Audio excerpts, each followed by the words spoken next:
교회 여러분 안녕하셨습니까? 8월 한가위, 음력으로 8월 한가위도 지나고 정말 가을의 한복판으로 들어가고 있습니다. 요즘 하늘이 얼마나 아름다운지요. 정말 높은 하늘, 가을 하늘, 그 위에 하얗게 떠있는 조각구름들 우리의 마음을 들뜨게 하는 그런 날씨입니다. 자, 여러분, 이 가을에 우리가 좀 더 우리의 몸과 마음을 정결하게 하고 우리가 하나님의 말씀에 좀 더 집중하고 우리의 삶을 새롭게 할 수 있는, 말 그대로 리프레시 할 수 있는 저 맑은 하늘처럼 우리의 마음과 우리의 신앙과 우리의 삶을 리프레시 할 수 있는 그런 계절이 되면 어떨까요? 저와 여러분, 그런 가을 속으로 함께 들어갈 수 있도록 우리 다시 한번 7문장으로 읽는 신약, 우리 성령 하나님에 대해서 함께 공부하는 시간으로 같이 들어가시지요. 기도하겠습니다. 아버지 하나님, 감사합니다. 우리들의 마음속에 정말 저 맑은 가을 하늘처럼, 이 시원한 가을 공기처럼 우리 마음속에 참으로 성령 하나님으로 우리 가운데 임재하여 주시고 참으로 우리를 새롭게 하여 주시옵소서. 우리가 하나님에 대한 더 올바른 지식을 가질 수 있게 하여 주시고 하나님의 성령의 임재하심으로 말미암아 우리가 하나님 나라에 속한 백성다운 삶을 살 수 있도록 주님, 우리를 새롭게 하여 주시옵소서. 주님 마음에 합한 자로 서게 하여 주시고 주님께 좀 더 가까이 나아가는 주의 백성들이 되게 하여 주시옵소서. 이 한 시간 주께서 우리에게 지혜를 주시기를 원하며 우리 주 예수님 거룩하신 이름 받들어 기도하옵나이다. 아멘. 찬송가 195장을 함께 부르겠습니다. 성령이여 우리 찬송 부를 때 우리 성령 하나님, 우리와 함께 우리 가운데 역사하여 주시기를 바라는 마음으로 함께 노래합시다. 성령이여 우리 찬송 부를 때 지침으로 찬양하게 하소서. 성령이여 우리 기도 드릴 때 우리 곁에 계셔 일러주소서. 성령이여 우리 성경 읽을 때 그 속에서 빛을 보게 하소서.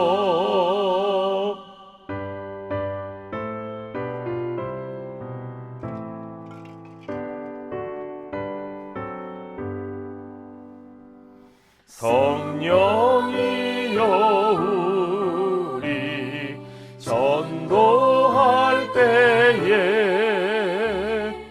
지혜로운 말씀 주시옵소서.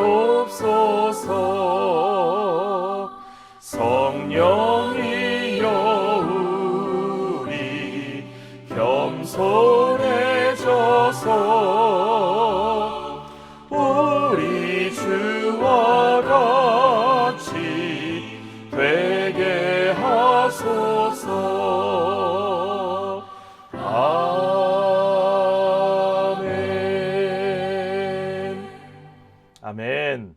우리의 모든 삶과 우리의 모든 실천 가운데 성령 하나님 우리와 함께 하실 줄 믿습니다. 오늘 우리 말씀 같이 붙들고 공부하는 가운데도 성령 하나님께서 저와 여러분에게 지혜를 주시고 눈이 떠지게 하시고 마음이 열리게 하시고 우리의 귀가 열리게 하시고 우리의 삶이 변화되게 하실 줄 믿습니다.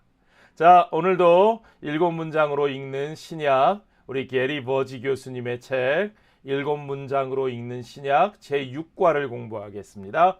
6과는 성령에 대해서 함께 나누는데 우리 지지난주에 이어서 두 번째 시간입니다. 로마서 8장 9절 말씀을 함께 읽겠습니다. 만일 너희 속에 하나님의 영이 거하시면 너희가 육신에 있지 아니하고 영에 있나니 누구든지 그리스도의 영이 없으면 그리스도의 사람이 아니라. 누구든지 그리스도의 영이 없으면 그리스도의 사람이 아니라. 그리스도의 영이신 성령이 함께하는 자가 그리스도인이다. 그리스도인이란 그리스도의 영과 함께하는 자다. 성령과 함께하는 자다. 사도 바울이 우리에게 말씀해주고 있는 그 구절을 붙들고 우리가 성령에 대해서 공부하는데요. 우리가 지난주에는 구약시대의 이스라엘 백성들이 얼마나 오랫동안 메시아를 기다려왔을 뿐만 아니라 또한 성령에 대한 약속을 붙들고 성령이 오시기를 기다렸다라고 하는 것을 공부했습니다. 자, 우리가 흔히 그래, 구약의 성도들은 오실 메시아를 기다렸지. 우리가 그것은 잘 알고 있습니다. 그런데 그들이 또한 메시아와 더불어 하나님의 영의 임재하심을 기다렸다. 그러면 하나님의 영이 구약 성경에는 안 계셨느냐? 어떤 사람들이 그런 얘기를 합니다. 구약은 성부의 시대고 복음서는 신약 복음서는 예수 그리스도 성자의 시대고 그 이후에 오늘날은 성령의 시대다. 뭐 이런 식으로 성부와 성자와 성령이 각기 다른 시대에 활동하셨다. 한 하나님이 다른 시대에 다른 모습으로 나타나신 것이다. 그렇게 얘기하시는 분들이 계셔요. 맞는 말 같지만 틀린 말입니다. 아주 잘못된 말이에요. 성부와 성자와 성령 하나님은 모든 시대에 동일하게 영원히 계시는 성삼위 하나님이세요. 성부 하나님이 영원하시고 성자 하나님이 영원하시고 성령 하나님이 영원하시고 성삼위 하나님이 영원히 존재하시고 사역하시는 한 하나님이십니다. 그런데 하나님께서 구속사의 그 과정 동안에 우리에게 다른 방식으로 역사하시는데, 자, 성령 하나님이 구약시대에도 물론 계셨습니다. 창세기 1장부터 성령 하나님이 나온다고 말씀드렸죠. 하나님의 신은 수면에 운행하시니라. 그렇죠? 성령 하나님은 창세기 1장 1절에서부터 나온다. 그러나 성령이 역사하시는 방식이 구약시대와 신약시대에는 달랐다. 어떻게 달랐느냐? 구약시대에는 특별한 사람들 가운데 특별한 방식으로 성령께서 역사하시되 임시적으로 그들을 택하셔서 역사하셨다. 임시적으로 그들을 택하셔서 특정한 방법으로 특정한 사람을 통하여 특정한 일에 역사하셨다. 그리고 하나님께서는 구약시대의 많은 역사와 언약과 또 선지자들의 글을 통해서 성령 부어주시기를, 모든 이들에게 성령 부어주시는 그날, 성령의 기름 부으심이 온 이스라엘 가운데 다시 회복되는 그날을 바라보게 하셨다. 그래서 구약시대의 이스라엘은 오랫동안 메시아를 기다림과 같이 또한 누구를 기다렸다? 성령을 기다렸다. 예, 그렇습니다. 이게 중요합니다. 그리고 이제 신약 성경은 그 기다림의 시간이 끝났다고 말합니다. 오늘 우리가 이제 신약 시대에 예수님과 성령, 복음서를 중심으로 예수 그리스도의 오심과 성령의 역사는 도대체 어떤 관계가 있는지, 우리 예수님은 성령에 대해서 뭐라고 말씀하셨는지 예수와 성령에 대한 주제로 오늘 우리가 공부를 좀 해보려고 합니다. 자, 신약시대에 드디어 그 기다림이 끝났다고 제가 말씀드렸어요.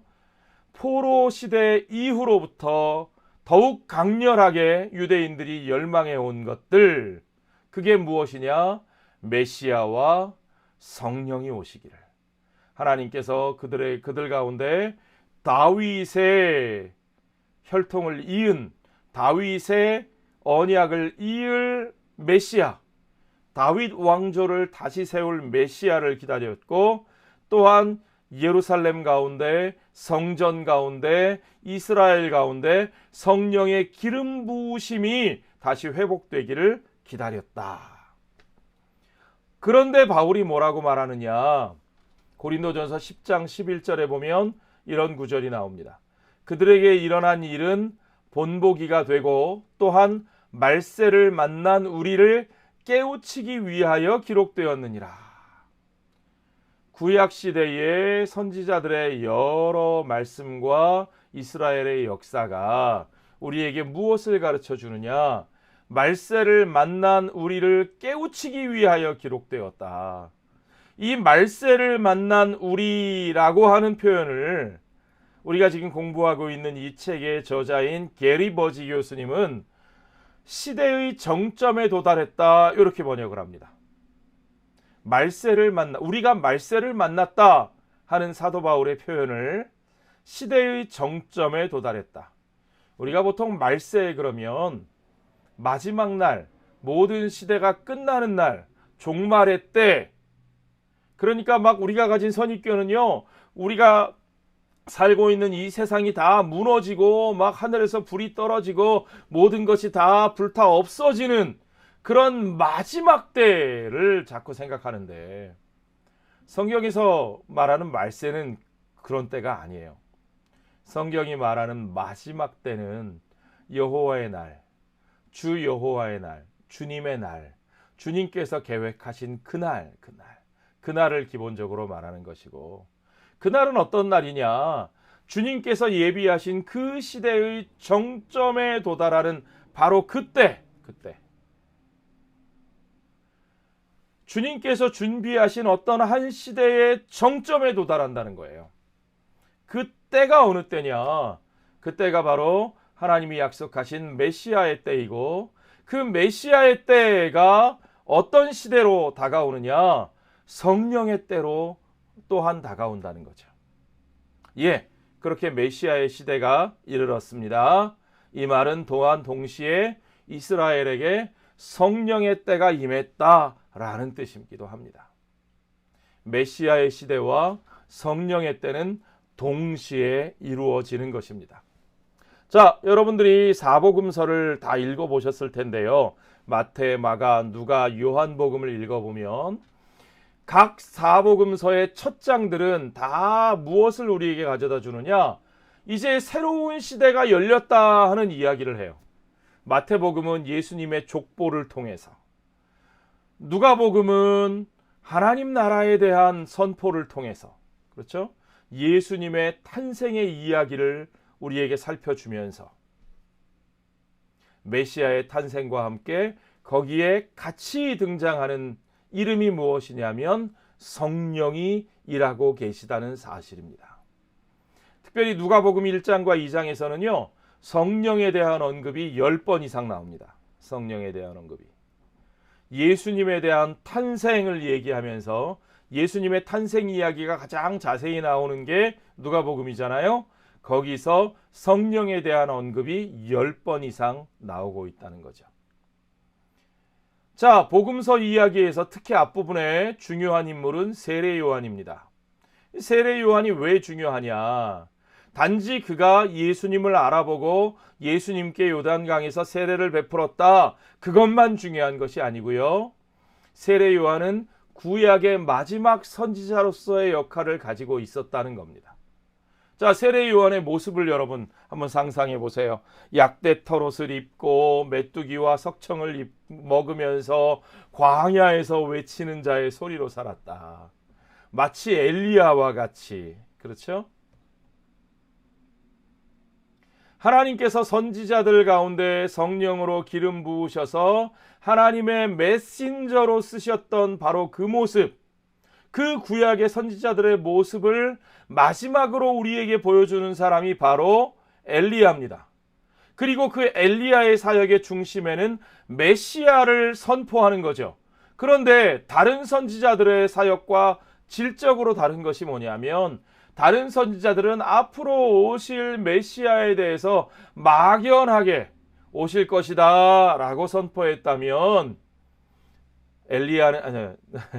세례 요한은 예수님이 오신 것을 보고 이분이 바로 그분이다 라고 확인시켜 줬다는 거죠. 특별히 무엇을 통해서요? 요단강에서 베푼 세례를 통해서 그것을 증명해 보였습니다. 자, 예수님의 정체성이 세례 요한의 요단강 세례를 통해서 드러납니다. 어떻게요? 하나님의 음성이 들렸어요. 이는 내 사랑하는 아들이니 너희는 그의 말을 들을지니라. 하나님의 음성이 들렸어요. 성령이 비둘기같이 그 위에 임하셨어요. 그러니까 여러분, 이 중요한 게 뭐예요? 성자 예수님이 계셨고 성부 하나님의 음성이 들렸고 성령 하나님이 그 위에 임하셨어요. 성부와 성자와 성령, 성삼위 하나님이 동시에 함께 한자리에 계셨다는 거죠. 그러니까 여러분, 뭐가 증명돼요? 하나님께서 구약에는 성부로, 신약에는 성자 예수 그리스도로, 오늘날은 성령 하나님으로 역사하시는 것이다 라고 하는 주장이 잘못되었다는 거죠. 성부와 성자와 성령 하나님은 어느 시대에나 동일하게 영원히 존재하시는, 함께 하시는 하나님이시다.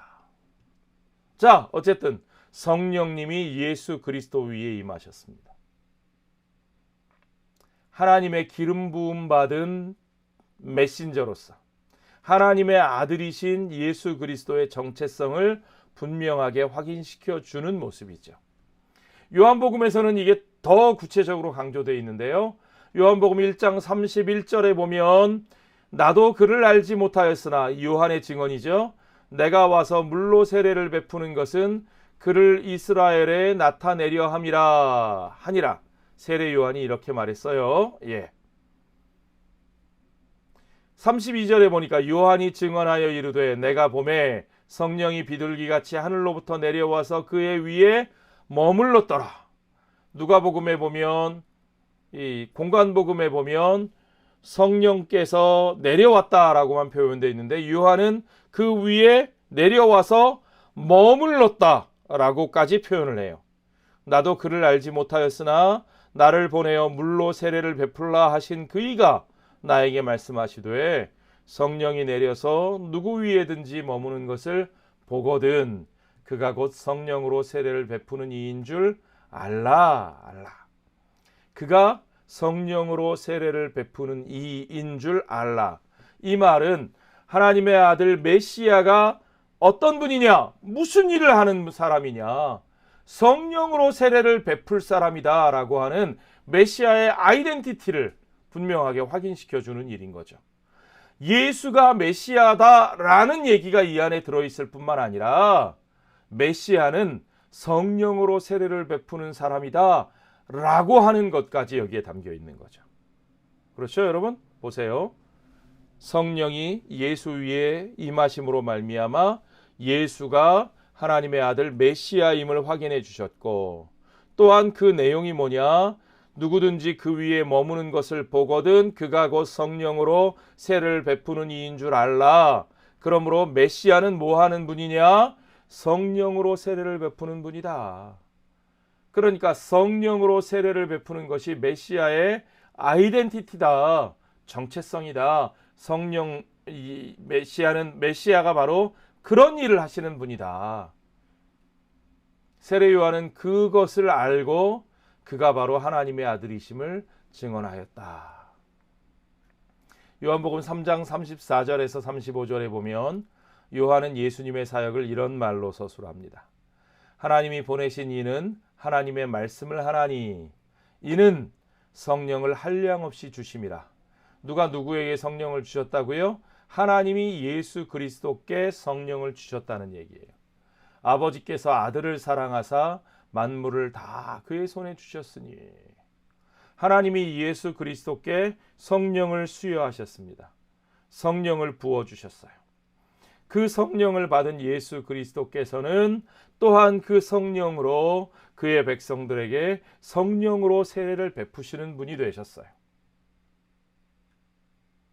그러므로 여러분, 성자 예수 그리스도의 사역에 아주 중요한 것은 우리에게 성령을 주시는 분이시라는 겁니다. 메시아가 누구냐? 메시아는 우리에게 성령을 주시는 분입니다. 그러므로 예수 믿는 사람들의 중요한 아이덴티티는 뭐냐? 그들은 성령을 받은 사람들이다. 그 얘기죠. 다시 한번 우리가 처음 읽었던 로마서 8장 9절 말씀으로 돌아갈 수밖에 없게 되죠. 누구든지 그리스도의 영을 받은 자가 그리스도의 사람이다. 그렇습니다. 그리스도인이라고 하는 것과 그리스도의 영이 그들에게 있다는 것은 다른 말이 아니고 동일한 말입니다. 그러므로 여러분, 이게 중요해요. 그리스도인이어도 성령 세례 받지 못한 사람이 있다? 아니요. 성령 세례 받지 못한 사람은 그리스도인이 아니다. 그 말이 맞는 겁니다. 모든 그리스도인은 성령을 받은 사람들입니다. 왜냐하면 그리스도께서 그들에게 성령을 주시는 분이시기 때문입니다. 그리스도인이란 그리스도의 영을 받은 사람들이고 그리스도의 영이 그 안에 거함으로 말미암아 그리스도와 함께 살아가는 사람들입니다. 그리스도를 모시고 살아가는 사람들인 거죠. 그러므로 여러분, 예수 그리스도의 사역과 성령의 사역을 우리는 분리시킬 수 없습니다. 너무 중요한 거예요. 우리는 자꾸 그 두 가지를 분리시키려고 말을 해요. 예수 믿고 구원받는 것과 성령 받아 능력 행하는 것은 다르다. 아니요. 다르지 않습니다. 이걸 자꾸 다르다고 말하니까 예수 믿고도 그리스도인의 삶으로 변화되지 못하는 것을 자꾸 정당화시키는 거예요. 예수 믿고 구원받았어도 능력 없는 사람도 있을 수 있어. 변화되지 않을 수도 있어. 성령 못 받아서 그래. 성령을 또 받아야 돼. 성령 받은 사람이 능력을 행할 수 있어. 이거 굉장히 잘못된 말입니다. 아니요. 그리스도인은 성령 받은 사람들입니다. 우리가 그리스도인이라면 우리 안에 그리스도의 영이 거합니다. 그러므로 우리가 그리스도인이면 정말 예수 믿었으면 우리는 변화됩니다. 성령이 우리 안에서 역사하십니다. 성령이 우리 안에 살아 계십니다. 우리 안에 성령의 역사가 전혀 나타나지 않는다. 성령이 우리 안에 전혀 살아 계시지 않는다. 물론 우리가 그걸 감정적으로 느끼느냐 못 느끼느냐 하고는 다른 거예요. 주관적인 느낌이 중요한 게 아니라 우리가 예수 믿는다는 사실, 그 객관적 사실로 더불어 성령께서 우리 안에 계시는 거예요. 그 하나님이 하시는 일이에요. 그리고 우리 안에 계신 성령께서는 우리가 알든 모르든 느끼든 느끼지 않든 우리 안에 역사하십니다. 우리 안에 살아 계십니다. 만약에 전혀 그 역사가 그 사람에게 진짜로 없다, 그러면 그 사람 예수 믿은 사람이 아닌 거예요. 예수 믿은 사람이 아닌 거예요. 죄송하지만. 자, 이 얘기는 앞으로도 계속 조금 더 할 거고요. 자, 예수님은 세상이 오래도록 기다려온 성령의 전달자시다. 예수님이 누구시냐? 하나님의 아들이시고 우리의 구원자시고 다 맞는데 예수님은 또한 성령의 전달자시다. 성령으로 세례를 베푸시는 분이시다. 성령은 그분의 삶에 지배적으로 임재하시는 능력이셨습니다. 성령은 예수 그리스도의 모든 사역과 모든 삶에 함께 하셨습니다. 마가복음에 보면 예수님의 세례 이후에 성령이 예수를 광야로 몰아내신지라 그랬어요. 예수를 막 몰아가셔요. 누가요? 성령께서. 예수님이 이 마귀에 사로잡힌 사람을 치유하시는데 어떤 사람들이 그걸 가지고 트집을 잡는 거예요. 저 사람이 귀신의 왕 바알세부를 힘입어 귀신을 내쫓는다. 귀신의 능력으로 귀신을 내쫓는다. 이렇게 모함을 하는 거죠. 예수님이 뭐라고 대답하셨어요? 만약에 그 말이 사실이면 이건 사단은 스스로 망하고 있는 거다. 귀신이 귀신으로 더불어 싸우니까 그들이 스스로 망하고 있는 것이다. 그러면서 이런 말씀을 하셔요. 마태복음 12장 28절에 그러나 내가 하나님의 성령을 힘입어 귀신을 쫓아내는 것이면 하나님의 나라가 이미 너희에게 임하였느니라. 자, 세례 요한과 예수님께서 이 땅에 오셔서 공생의 사역을 할 때 처음 선포하셨던 메시지가 똑같다 그랬죠? 회개하라, 하나님의 나라가 가까이 왔느니라. 그 하나님의 나라가 임하였다는 것을 뭘 보면 알 수 있느냐? 예수님이 말씀하신 대로 내가 하나님의 성령을 힘입어 귀신을 쫓아내는 것이라면 하나님의 나라가 이미 너희에게 임한 것이다. 예수님께서 성령으로 더불어 마귀를 쫓아내는 것 자체가 무엇을 증거하느냐? 하나님의 나라가 이 땅에 이미 임하신 것을 말하고 있다. 하나님 나라의 주권자가 되시는 예수께서 여기 와 계시고 그 예수의 영인 성령을 통하여 예수께서 마귀의 권세를 쫓아내고 이기고 계시는 그 장면이야말로 하나님의 나라가 임함으로 이 땅에 이미 와 있고 그 나라의 권세가 마귀 사단의 나라를 이미 쫓아내고 있는 것을 보여주고 있는 거죠. 그러니까 하나님의 나라가 저곳에 있는 것이 아니라 이미 여기 있다. 뭘 보고 알 수 있어요? 성령을 힘입어 행하시는 예수 그리스도의 사역을 통해서. 메시아, 성령, 하나님 나라. 이 세 가지가 같이 서로 맞물려 있죠. 여러분, 이게 복음에서 얼마나 중요한 단어입니까? 메시아, 성령, 하나님 나라. 이 세 가지는 따로 떼어질 수가 없습니다. 메시아를 믿으면서 성령 받지 않을 수 없고, 메시아와 성령을 믿으면서 하나님 나라에 대한 선포를 무시할 수 없어요. 메시아와 성령이 역사하시면 하나님 나라가 그 속에서 역사하고 있는 겁니다. 하나님 나라의 역사. 그러므로 메시아와 성령이 계신 곳, 메시아와 성령을 믿는 자들에게는 반드시 하나님 나라의 역사가 그곳에서 이루어집니다. 하나님 나라의 역사가 뭐예요? 우리가 그 얘기를 하려면 누가복음 4장으로 넘어가야죠. 누가복음 4장에 가면 예수님께서 처음으로 공생의 사역을 시작하시면서 나사렛의 회당에서 메시아로서의 자신의 사역을 선포하시는 장면이 누가복음 4장 16절부터 30절까지 나옵니다. 이사야서 두루마리를 펼치시면서 그 가운데서 예수님이 처음 펼치신 말씀은 이사야서 61장이에요. 그런데 여기 이사야서 61장 말씀만 그냥 그대로 읽는 게 아니고요. 사실은 예수님의 이 말씀에는 이사야서 61장의 표현, 58장의 표현, 42장의 표현이 서로 같이 조각조각 섞여 있어요. 너무나 멋지게 조화를 이루면서. 한번 볼까요? 주의 성령이 내게 임하셨으니, 이 61장에 나오는 표현이에요. 이는 가난한 자에게 복음을 전하게 하시려고 내게 기름을 부으시고, 기름을 부으셨다. anointed person. 그가 기름 부으심을 받은 자, 메시아라는 뜻이죠. 나를 보내사 포로된 자에게 자유를, 눈먼 자에게 다시 보게 함을 전파하며 눌린 자는 자유롭게 하고 주의 은혜의 해, 주빌리, 희년이죠, 희년.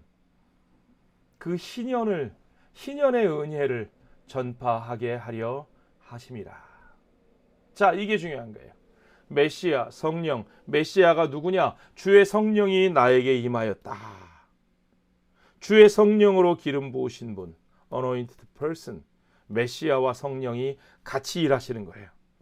뗄 수 없어요. 다시 말씀드리지만 그리스도와 성령의 사역은 뗄 수 없어요. 예수 믿고 구원받는 것과 성령과 동행하여 역사하는 것은 뗄 수 없어요. 그런데 그 역사가 어떤 역사냐? 바로 하나님 나라의 역사, 특별히 희년의 역사예요. 희년. 주빌리. 하나님의 은혜를 선포하는, 우리 민수기에 나오는 것처럼 너희는 이 땅의 모든 거민들을 향하여 은혜를 선포하라. 희년을 선포하라. 하나님의 구속과 회복. 땅을 잃었던 자에게 땅을 돌려주시고, 쉼이 없는 자에게 쉼을 주시고, 가난한 자에게 복음을 전하게 하시고 땅을 돌려주는 거죠. 포로된 자에게 자유를 주시고, 눈먼 자에게 보게 하시고, 눌린 자를 자유롭게 하시고, 이 하나님 나라의 역사가 그리스도와 성령이 계시는 삶 가운데는 반드시 나타나는 거예요. 하나님 나라의 역사가. 그러므로 여러분, 오늘날 우리 그리스도인들에게 우리가 예수를 믿는다 하면서 성령의 능력을 부인할 수 없고, 우리가 예수를 믿어 성령의 능력으로 산다 하면서 하나님 나라의 역사와 반대되는 방향으로 갈 수 없어요. 그럴 수 없어요. 이 셋 중에 어느 하나라도 빠지면 그건 복음이 아니에요, 여러분. 메시아와 성령과 하나님 나라. 이 말씀을 전하시고 예수님은 책을 덮으시니까, 책을 덮어 그 맡은 자에게 주시니까 회당에 있는 자들이 다 예수님을 주목하여 바라보았어요. 누구 하나 뭐라고 거기에 대해서 반박할 수 없었어요. 대꾸할 수 없었어요. 그 다음에 예수님이 뭐라고 말씀하셨는 줄 아십니까? 누가복음 4장 21절에 이에 예수께서 그들에게 말씀하시되 이 글이 오늘 너희 귀에 응하였느니라. 성령의 기름 부으심이 예수께 임하였고, 그 기름 부으심을 받은 하나님의 아들 메시아 예수께서 그들에게 하나님 나라를 선포하시고, 성령과 그리스도로 말미암아 그들 가운데 이미 하나님 나라의 역사가 시작되었느니라. 아멘, 아멘. 그것이 복음의 선포입니다. 이 얼마나 좋은 소식입니까? 그렇죠?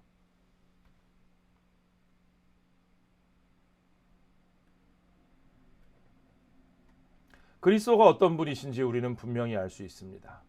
그리스도는 성령을 전달하시는 분이고, 성령을 받으신 분이요, 성령을 전하시는 분이요, 성령과 함께 하나님 나라의 새 시대를 열어가시는 분이세요. 그것이 메시아 그리스도이십니다. 또 하나 성령과 그리스도가 연결된 아주 중요한 장면이 나옵니다. 예수님이 초막절 기간에, 유대인의 초막절 기간에 잔치에 참여하셨죠. 초막절 기간에 제일 중요한 잔치는 물축제입니다. 물축제. 특별히 가뭄을 걱정하던 가을에, 이 팔레스타인의 가을은 이 가뭄이 심하거든요. 그럴 때 하나님 앞에 이 제단을 쌓고 하나님 앞에 제사를 드리면서 이 물을 쏟아붓는 그런 의식이 있어요. 이 초막절 축제 중에 물을 쏟아붓는 의식이 있습니다. 바로 그 장면에서 예수님께서 사람들 앞에 나서셨어요. 요한복음 7장 37절, 38절, 39절에 나오는 장면인데요. 우리 세번역 성경으로 그 장면을 좀 여러분과 함께 읽어보겠습니다. 명절의 가장 중요한 날인 마지막 날에 예수께서 일어서서 큰 소리로 말씀하셨다.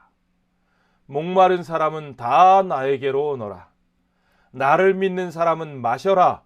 성경에 말한 바와 같이 그의 배에서 생수가 강물처럼 흘러나올 것이다. 이것은 예수를 믿은 사람이 받게 될 성령을 가리켜서 하신 말씀이다.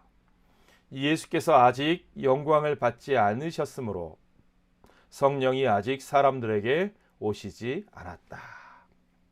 자, 여기서 우리가 잘 아는 말씀은 목마른 사람들은 다 나에게로 오너라. 나를 믿는 사람은 마시라. 성경에 말한 바와 같이 그 배에서 생수가 강물처럼 흘러나올 것이다.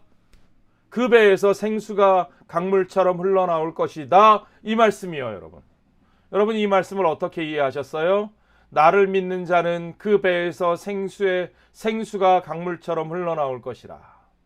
나를 믿는 자는 그 배에서 생수가 강물처럼 흘러나올 것이라. 우리가 예전에 읽던 그 어순대로라면, 아, 그렇구나. 예수님을 믿는 사람에게서는 예수님을 믿는 사람, 그 사람의 배에서 생수가 흘러나오게 될 것이다.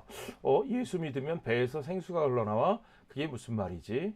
아하, 그렇구나. 예수 믿으면 성령을 받고 성령 받으면 그 배에서 성령이 샘물처럼 흘러나온다는 뜻이구나. 물론 궁극적으로 보면 그 말도 틀린 말은 아닐 수 있습니다. 예수 믿는 사람 안에 성령이 거하고 예수 믿는 사람 안에 거하신 성령이 그 사람을 통해서 온 세상으로 흘러 넘쳐나게 되는 것도 틀리진 않죠. 그를 통해 성령이 역사하시니까. 그러나 사실 세번역 성경을 가만히 잘 읽으면 이 본문은 그런 내용이 아닙니다. 예수님께서 인용하신 것은, 예수님이 이 말씀은 구약 성경을 인용하신 거예요. 인용하시면서 목마른 사람은 다 나에게로 와라, 나를 믿는 사람은 마셔라 라고 먼저 말씀하셨어요. 그 다음에 성구를 인용하셔요. 성경에 말한 바와 같이. 그러니까 성구를 인용한 구절이 어디냐면 그의 배에서 생수가 강물처럼 흘러나올 것이다 라는 부분이 인용하신 부분이에요. 그렇죠? 여러분 가진 성경에 보면 그 부분이, 관주 성경에 보시면 그 부분이 어디서 인용했는지 나와요. 그의 배에서 생수가 강물처럼 흘러나올 것이라고 성경이 되어 있다. 그거와 같이 나를 믿는 사람들은 나에게 와서 그 물을 마셔라. 왜? 내가 바로 그니까. 내가 바로 그가 누구예요? 그의 배에서 생수가 강물처럼 흘러나올 바로 그 메시아. 그 메시아가 바로 나니까. 그러니까 너희들은 나에게 와서 마셔라. 그 얘기예요. 그러니까 여러분 보세요. 여기서 중요한 건 뭐냐? 그의 배에서 생수가 강물처럼 흘러나오는 사람은 메시아예요? 아니면 메시아를 믿는 사람이에요? 누구예요? 자, 우리 옆에 계신 장 목사님, 우리 남전사님, 누구예요? 누구 배에서 생수가 흘러나온다는 거예요? 우리 남전사님이 지금 조그만 소리로 메시아요, 메시아요 그러셨어요. 그렇죠? 옆에서 같이 예배드리고 계셔요, 두 분 다. 메시아의 배에서 생수가 강물처럼 흘러나온다는 얘기예요. 이 얘기는. 그분이 바로 누굽니까? 예수님이라는 얘기예요. 생수의 근원은 예수를 믿는 우리들이 아니라 예수님이시라는 얘기입니다. 예수님이야말로 이스라엘이 찾던 생수, 예레미야의 약속에 나온 바로 그 생수가 흘러나오는 그분이신 거죠. 그분이 세상에 성령을 전달하시는 분이세요. 그분이 세상에 성령을 보내주시는 분이시라는 거죠. 누가요? 메시아이신 예수께서. 자, 이 장면이 예수님의 십자가에 죽으시는 장면에서도 이어집니다. 이 부분을 우리 게리 버지 교수님이 아주 중요하게 얘기하고 있어요. 요한이 바로 그 이미지를 우리에게 가르쳐 주는데요. 정말로 예수님의 배에서 물이 흐르는 장면. 아까 우리가 읽은 요한복음 7장에 그의 배라고 할 때 그 배가 우리의 영어로 하면 하트일 수도 있고 벨리라고 번역도 되는데 헬라어로 코일리아라는 단어가 사용됩니다. 이 코일리아라는 단어가 바로 예수님께서 십자가에 못 박히셔서 그 예수님의 옆구리에 창을 찌르시는 그 장면에 사용된 단어가 바로 코일리아입니다. 그러니까 배, 예수님의 배를 창으로 찔렀다는 거죠. 요한복음 19장 34절에 보면 그 중 한 군인이 창으로 옆구리를 찌르니 곧 피와 뭐가 나오더라? 물이 나오더라. 여기서 옆구리라고 우리말에 번역했지만 복부예요, 복부. 헬라어로 코일리아가 사용됩니다. 그 코일리아에서, 그 배에서 물이 나오더라.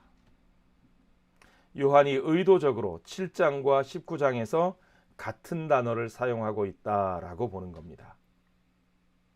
예수님은 그 배에서 물을 흘려주신 분이셔요. 그런데 어디서요? 바로 그분의 십자가에서.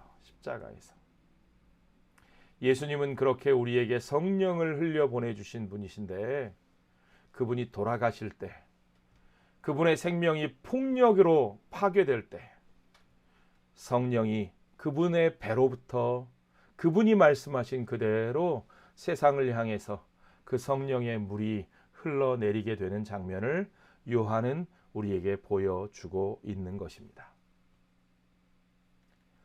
예수님의 죽으심과 성령이 우리에게 주어지는 그 일 사이에 어떤 연관성이 있다.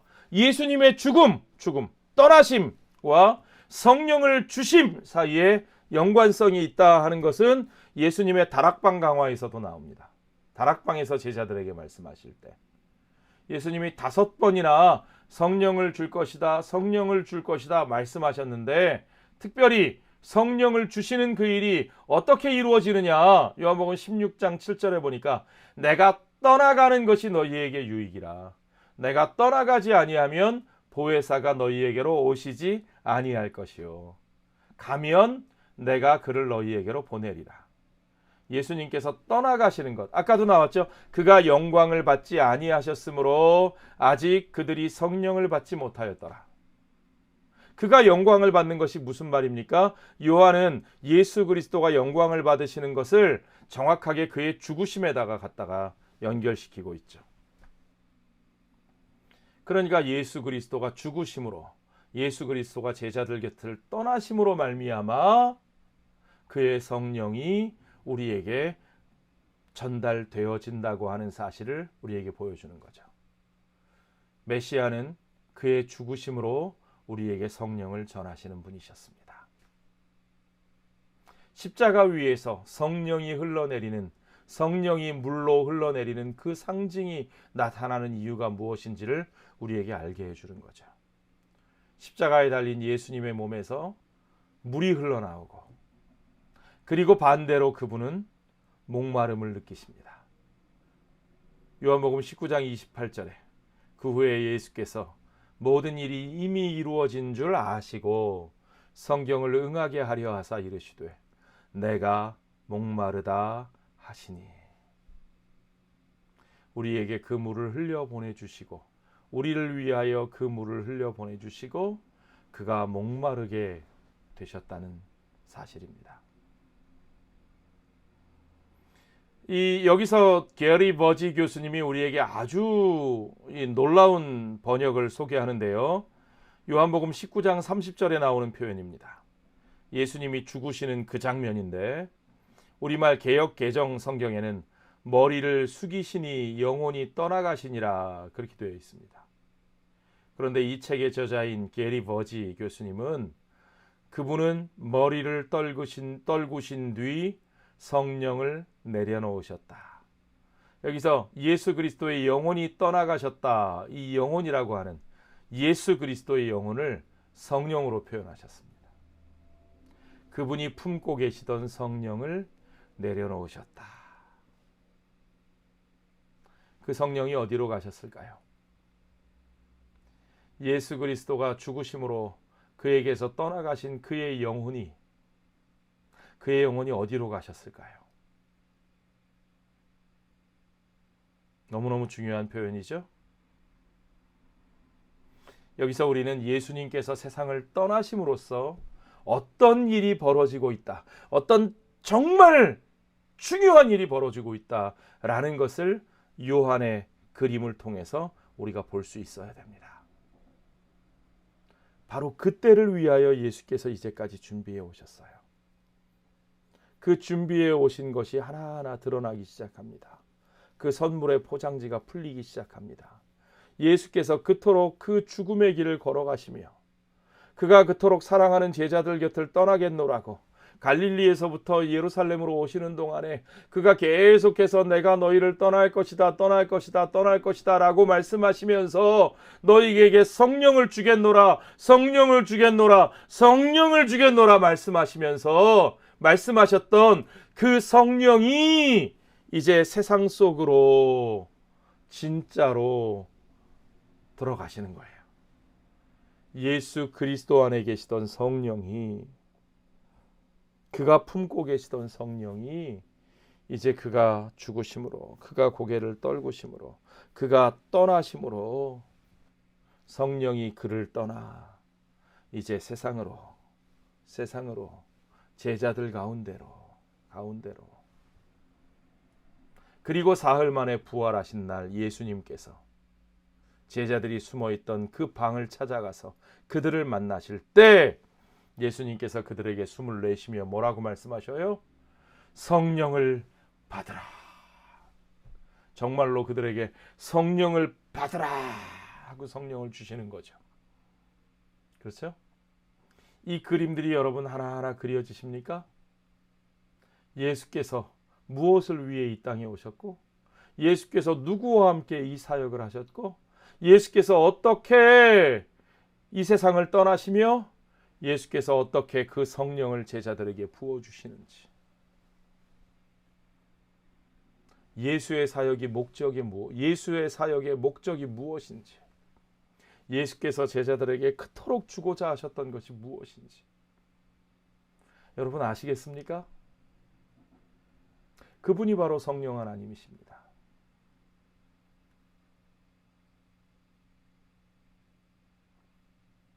성령 하나님이 얼마나 놀랍고 중요한 분이신지 여러분 아시겠죠?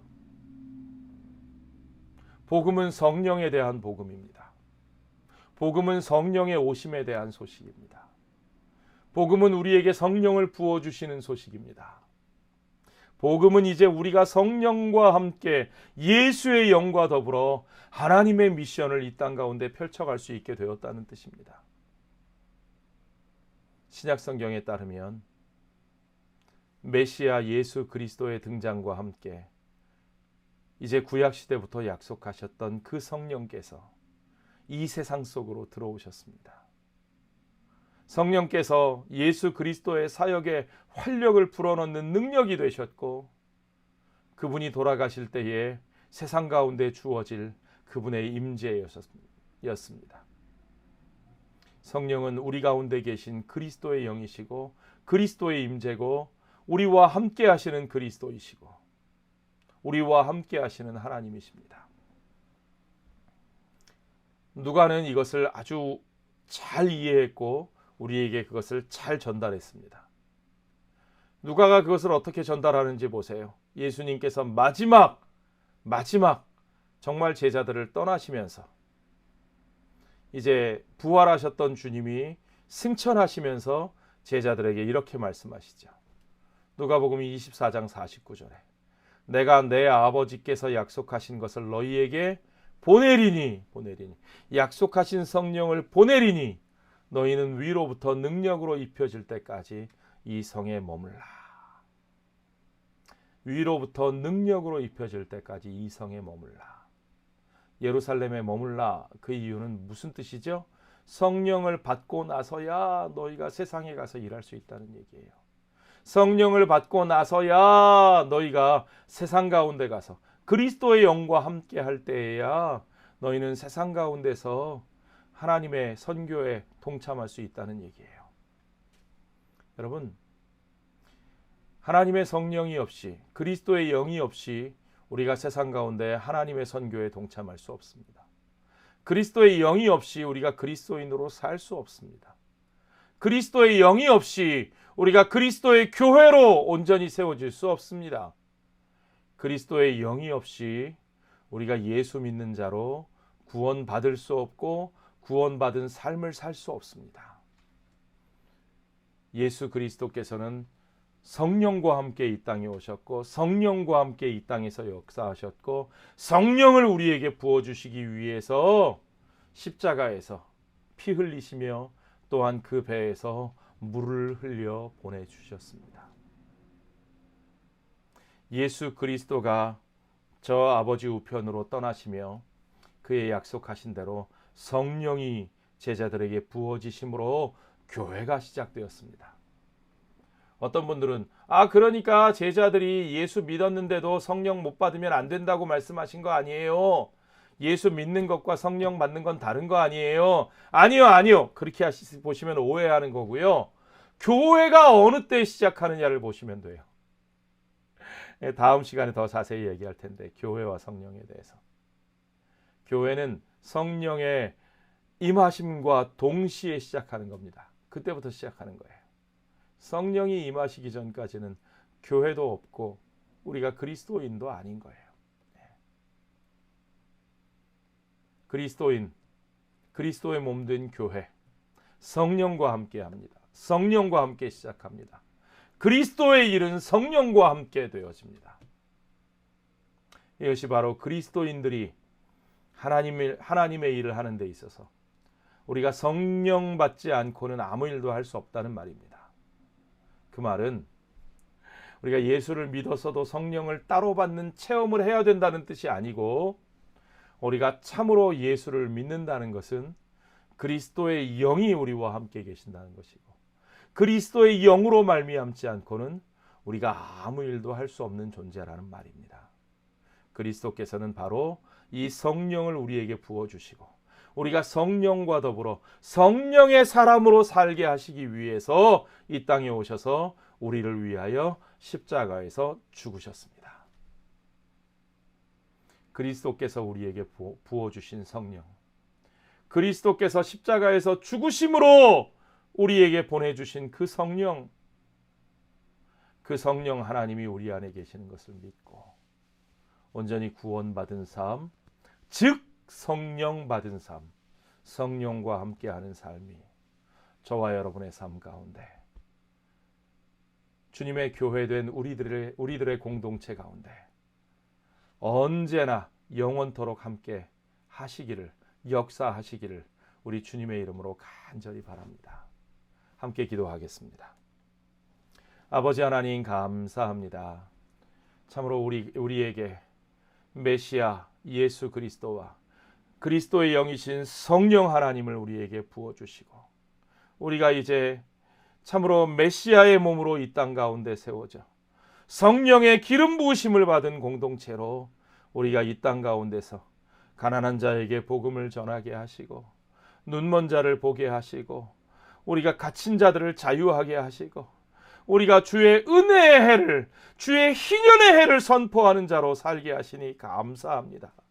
주여 아버지 하나님, 주 예수 그리스도와 성령과 하나님 나라의 역사, 그 모든 것들이 주의 백성들 가운데 온전히 하나 되어 이루어지는, 날마다 나타나는 우리의 삶의 가장 중요한 복음의 메시지로 역사하게 하여 주시고, 온전히 이 복음이 우리 안에 진실로 하나 되어 살아 역사하는 참된 하나님 나라의 메시지로 우리의 입에서뿐만 아니라 우리의 삶 가운데 증거될 수 있도록 주님 인도하여 주시옵소서.